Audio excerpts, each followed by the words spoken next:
মাননীয় স্পিকার, গাধাকে দিয়ে আপনি হাল চাষ করিয়ে এটার মধ্যে কোনো বাহাদুরি নাই। যেই রাষ্ট্রপতি জিয়াউর রহমানের বিরোধিতা করেছেন সেই রাষ্ট্রপতি এখন জিয়াউর রহমানের প্রশংসা করছে। এখন তো চাইলেই বিএনপি রাষ্ট্রপতি পরিবর্তন করতে পারে সরকার।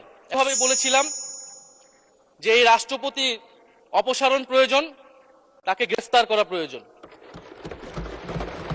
এই রাষ্ট্রপতির আর কোনো অধিকার নেই বঙ্গভবনে থাকার, এইখানে এসে বক্তব্য দেওয়ার। প্রেসিডেন্ট শাহাবুদ্দিন চুপ্পু তার কিছু কুকীর্তির কথা মাননীয় স্পিকার হাউসের সামনে তুলে ধরছি। তিনি দুদকের কমিশনার ছিলেন। তাকে দুদকের কমিশনারের করা হয়েছিল 3টি অ্যাসাইনমেন্ট দিয়ে। 1 নম্বর হচ্ছে খালেদা জিয়া এবং তারেক রহমানের বিরুদ্ধে দুর্নীতির অভিযোগের শাস্তি নিশ্চিত করা।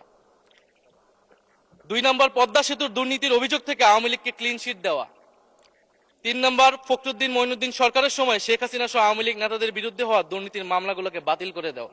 এমন একজন ব্যক্তিকে বিএনপি সরকার রাষ্ট্রপতি হিসেবে এখনো মেনে নিচ্ছে মাননীয় স্পিকার।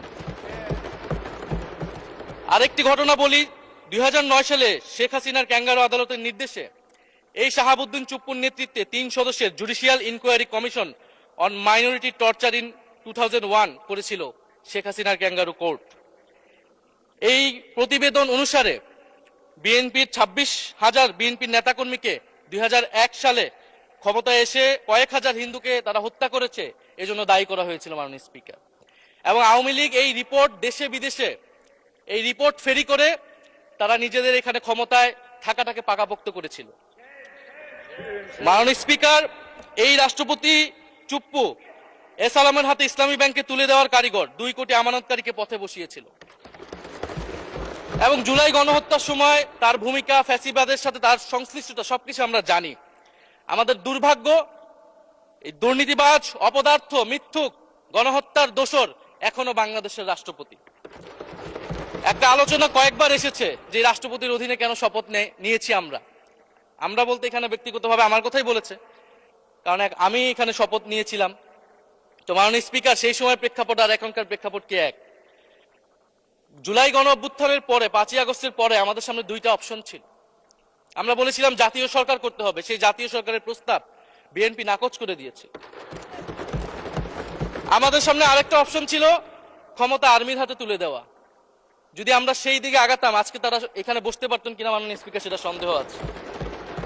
দেশের স্বার্থে, দেশের স্থিতিশীলার স্বার্থে আমরা সেই সময় সরকারে গিয়েছিলাম, আমরা শপথ নিয়েছিলাম। কিন্তু বৈষম্যবিরোধী ছাত্র আন্দোলন খুব স্পষ্টভাবে 2024 সালে কিন্তু এই রাষ্ট্রপতির অপসারণ চেয়েছিল।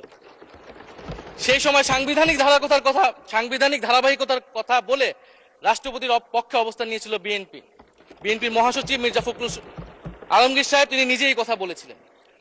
ফলে এখন তো একটা নির্বাচিত সরকার মাননীয় স্পিকার, এখন তো চাইলেই বিএনপি রাষ্ট্রপতি পরিবর্তন করতে পারে সরকার। এবং আমরা বিশ্বাস করি বিএনপিতে সেই ধরনের যোগ্য আস্থাভাজন ব্যক্তি নিশ্চয়ই রয়েছে। এবং সরকার দলের সদস্যরা অনেকে গৌরবের সাথে বলেছেন যে যেই রাষ্ট্রপতি জিয়াউর রহমানের বিরোধিতা করেছেন সেই রাষ্ট্রপতি এখন জিয়াউর রহমানের প্রশংসা করছে। মাননীয় স্পিকার, গাধাকে দিয়ে আপনি হাল চাষ করিয়ে এটার মধ্যে কোনো বাহাদুরি নাই। এটা আপনাদের দেউলিয়ত্ব, সরকারের দেউলিয়াত্ব যে সরকার এখনো রাষ্ট্রপতি পরিবর্তন করতে পারছে না। মাননীয় স্পিকার, এই অধিবেশনের পুরোটা সময় যদি আমরা সংস্কার, গণভোট, জুলাই সনদ, 72-এর সংবিধান নিয়ে অনেক কথা বলেছি। এবং একটা বিষয় আমার কাছে খুবই অদ্ভুত লেগেছে, কিছু মাননীয় সংসদ সদস্য তারা 72-এর সংবিধানকে 71-এর সাথে মিলিয়েছে। মাননীয় স্পিকার, আমার জানা নেই আসলে তারা কোন বিবেচনা থেকে এটি মিলিয়েছেন। এটা তো সবসময় আওয়ামী লীগ মিলিয়েছে মাননীয় স্পিকার। তারা 72-এর সংবিধানকে 71-এর ফসল হিসেবে 71-এর চেতনার সাথে মিলিয়েছে। 72-এর মূলনীতিকে 71-এর মূলনীতি বলে 71-এর আদর্শ হিসেবে প্রচার করেছেন। আমরা তো সেটার বিরোধিতা করেছি মাননীয় স্পিকার সবসময়, এবং বিএনপির বহু নেতা এটার বিরোধিতা করেছে মাননীয় স্পিকার। 72-এর সংবিধানের ক্রিটিসিজম, সমালোচনা 72 সাল থেকেই বাংলাদেশে শুরু হয়েছিল। গত 16 বছর এই সমালোচনা তৈরি হয়েছিল। 72-এর সংবিধানের সমালোচনা মোটা দাগে 3টি। প্রথমত, এই সংবিধান স্বাধীন বাংলাদেশের নির্বাচিত প্রতিনিধিরা প্রণয়ন করে নাই।